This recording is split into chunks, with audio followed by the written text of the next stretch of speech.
এই যে বৌমা, যাও, তোমার স্বামী তোমাকে ডাকছে, সে মেলায় যাওয়ার জন্য রেডি। আজকে রান্না বান্না আমি করি, আমি তো এই বাড়ির দাসীবাদী।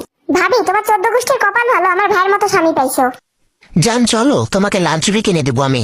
কিন্তু জান, আমার তো লাল চুড়ি আছে। থাকলে তাতে কি, তোমাকে আমি আরো কিনে দেবো। লাল চুড়িতে তোমাকে অনেক সুন্দর লাগে। শুধু বউকেই কিনে দাও। পহেলা বৈশাখ মানেই পান্তা ইলিশ।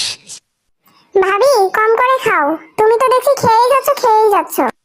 দই ফুচকা আমার চিকু জান অনেক পছন্দ করে।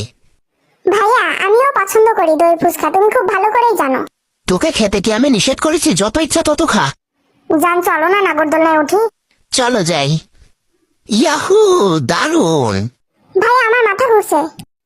ভাবি, তুমি আর কত খাবা বলো তো? তুমি খেতে খেতে মুটকি হয়ে যাচ্ছ দিন দিন। মোটা হলেও আমার কোনো সমস্যা নাই, কারণ আমার চোখে আমার বউ সেরা সুন্দরী।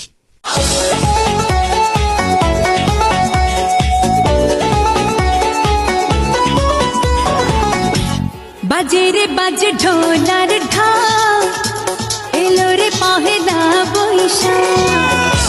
বাজে রে বাজে ঢোলার ঢাক, এলো রে পহেলা বৈশাখ। আজ কৃষ্ণ চূড়ার ডালে ঢেকেছে লালে লাল। জান, চলো টিকটক করি। করবা? ঠিক আছে জান, তুমি বললে তো সবই করব, শুরু করে দাও। বাড়িতে এসে আমি সব বলছি। আজকের দিনটা খুব ভালো গেল। কি কি করলে সারাদিন? এবার আমাকে গল্প শোনাও তোমরা।